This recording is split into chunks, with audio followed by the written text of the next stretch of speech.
All right, guys, shopping season is on us. I'm getting more and more emails from you guys looking for discount codes. So what I've done is put my cheat sheet online.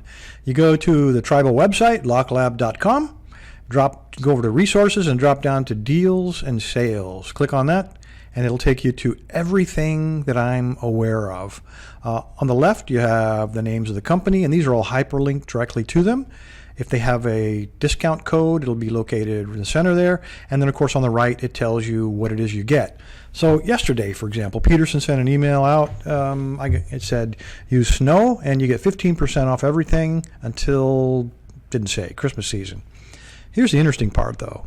Spend $95 and you get $25 in merchandise. That's like another 25% off on top of the 15%. So this is just me gaming it.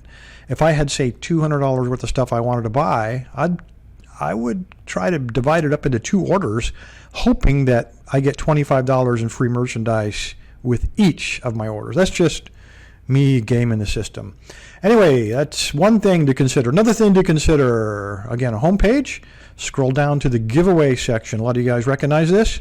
By the way, if you are a patron, you do not have to come and register for all of these every single week. If you're a patron, you're automatically enrolled in every single giveaway.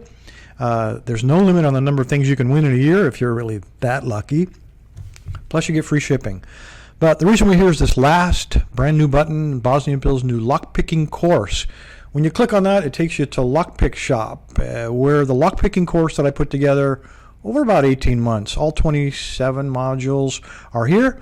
If you're thinking about something for Christmas, please remember that the LockLab gets $1 in royalty from every module that they sell. And I plow that right back into giveaways right here on the home page. Anyway, fellas, enough with the advertising. Let's get on with the video. All right, guys, a couple of videos ago, I talked about the new SS Dev picks and how I was going to use those to dig deep into the naughty bucket and pull out some of that weird stuff. This is, if you guys remember, this is the original SS Dev design. These are from Sparrows, and you can see these are designed really for very paracentric keyways, but unfortunately, these are in 25,000th.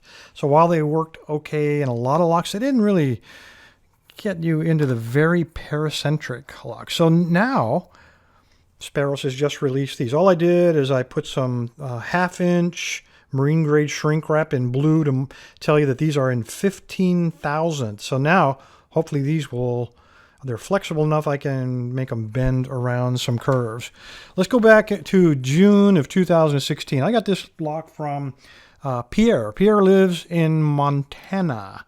And Pierre was one of the first ones to figure out that if he had a paracentric keyway and he had a lot of high lows, it was physically impossible because of that warding on the bottom to get a deep enough pick up inside of there. It just wouldn't work. Now I think we can do it. Pierre, by the way, those of you who are good at Trivial Pursuit, the Kootenai and Salish, for those of you who have been playing Trivial Pursuit or reading about Lewis and Clark and the expedition of 1805.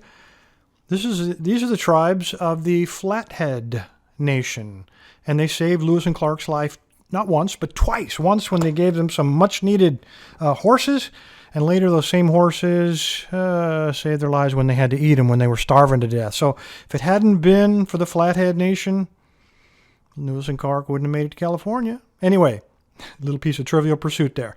Let's go ahead and clamp this up and see if we can finally get into Pierre's lock. All right, Pierre did not send me a key for this, so I have no idea. I have tried to pick it, I guess, a year and a half ago, and I very quickly figured out that I just couldn't get up into that keyway. Now maybe things have changed. All right, I am going to use top of the keyway. See if I can get the short end in there. That ought to work. And I'm going to start out with this guy. This is the medium hook from the SS Dev kit, and I'm going to put it right there in the bottom because it looks like it will reach past that warding, which the 25,000 would not. So let's see what we got.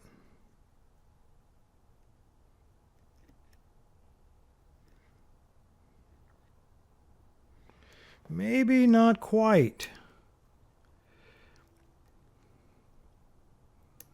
It reaches the first couple of pins. Oh, there we go. A little bit different. Had to change the angle just slightly, just to worm my way past that warding. Okay, that was 2. Looks like a little counter rotation from 1 there. You know, that might be... There we go, I got a good fault set going. I was going to say, maybe that might be the warding.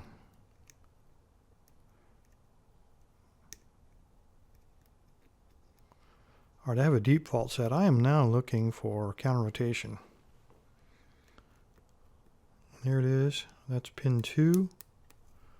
Try it from the ledge. Nope. All right, let's get a deeper hook. Try this guy. It's the deepest of them.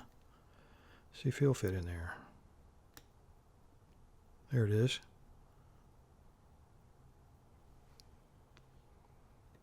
Come on.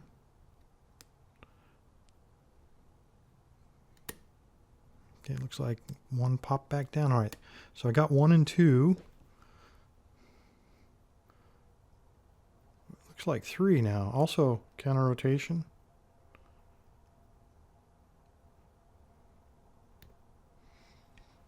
The only thing about 15,000s pick is they do reduce your feedback a little bit. So I'm trying to make sure my placement is not on the warding, that indeed it's on the pin. I think it is here, and we are definitely getting counter rotation. Okay, I got to click on him, but I lost a fault set. Let me come back here. Okay, touch 1 again. So 1's acting as a gatekeeper.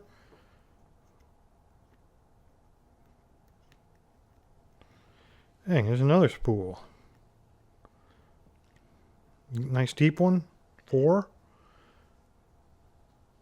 Cut high. Okay, I felt a click. Let me check 1 because we lost our fault set again. And there we go. Oh, 3's back down.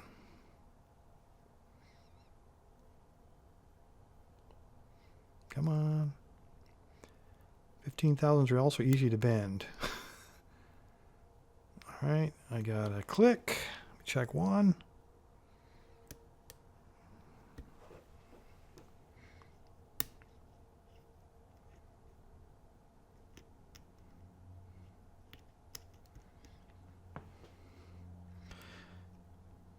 Is like 6, counter rotation.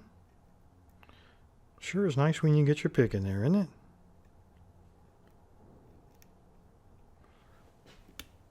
Okay, I got a click. Let me check 1. Okay, got the fault set back.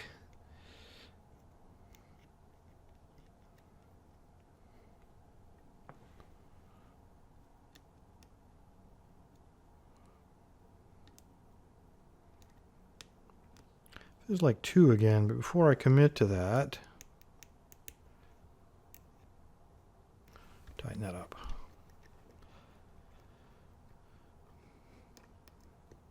Definitely 2, counter rotation. Come on. I'm going to try to get him from the ledge here. Get a little bit deeper. He seems to be pretty far up there.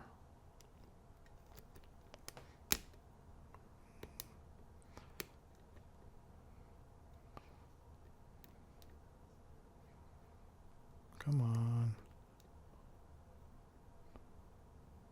You know, since he's right in front, I may be able to get another pick on him. It may not have to be that guy. I'm going to try the Attila, because it's right here in the front. There he is. Counter rotation. And there we go. All right. Let me zoom out. I do not have a key on this, so I can't lock it back up. Let's go ahead and gut it and see what's been sitting in there patiently for 18 months.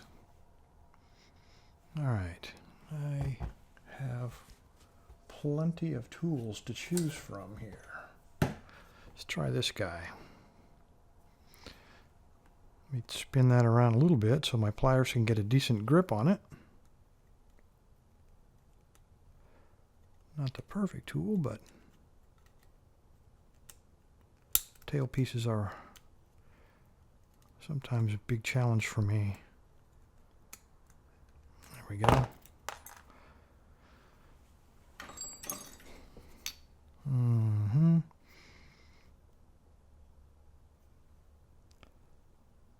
Let's align them like that.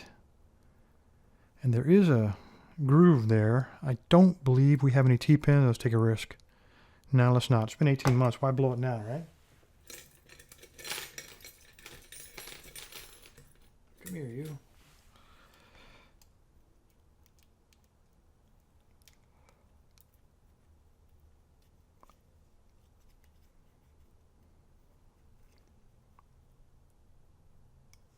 That ought to do it.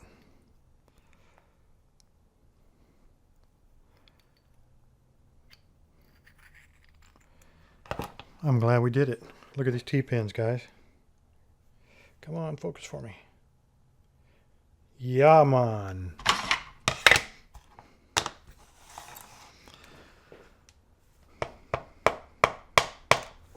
All right, here's a homemade T-pin. Oops. That, I didn't see that right up front.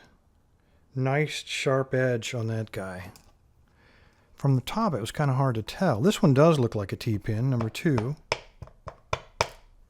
And he is, and that is some innovation straight from the Flathead tribe in Montana.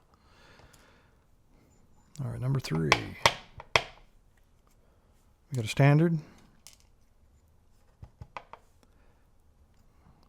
Some more homemade serrated pins. Or another homemade serrated pin to match that guy. Another T-pin. And that's all he is. And the last one, 6. Another one of those. Didn't present itself initially to be a T-pin until I popped it out. It's kind of a serration, but with a really sharp edge. And I don't see any mods to the core. There are some remnants from manufacturing, but those I don't think are undercuttings or anything. So call it a standard core. Let's look at the innards. All right, we have a homemade, very sharp spool.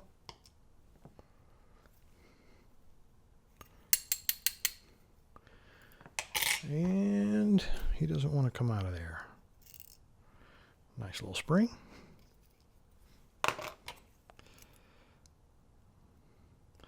Number 2 barely breaks the shear line. Check that out. Another spool. And also a little bit shy. Same kind of spring. I would have thought he would be much smaller.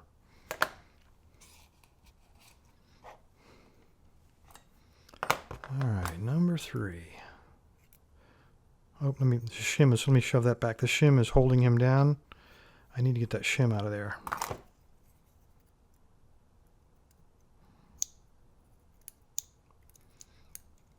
Come on.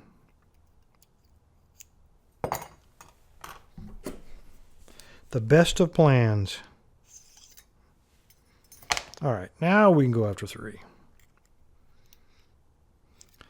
Homemade serrated, popped up, nice pressure on him. And I'm gonna leave that spring. Come on. Number 4. Nice little spool, very sharp, very deep. Can be hard to see there. Very nice. And I would say let's go from the back, but it's not going to help us because it's a long cylinder. So let's just keep going here. We're looking for number 5.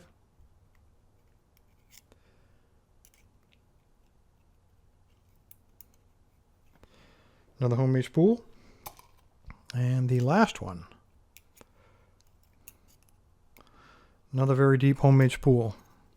All right, I can see the springs in there, and they all look to be pretty much the same. Let's just pop them out. And they are. They're all the same. All right, let me straighten this up just a little bit, give you a quick look, and let's look in here real quick, too. I don't see anything in there, guys. There's no undercutting, no serrations. The only thing fighting us here with these really sharp, very sharp edges. That, and you've got some really high cuts like this one hiding behind 2 low cuts. So I got a feeling this was the one that was probably fighting me all along, preventing me from getting around that paracentric keyway. Very nice. Every one of these is, except for this guy, homemade. Well, Pierre, appreciate it. I'm sorry it took 18 months. My apologies. It did take Lewis and Clark at least that long to get across the United States. Anyway, fellas, appreciate your time. Stay safe. Stay legal.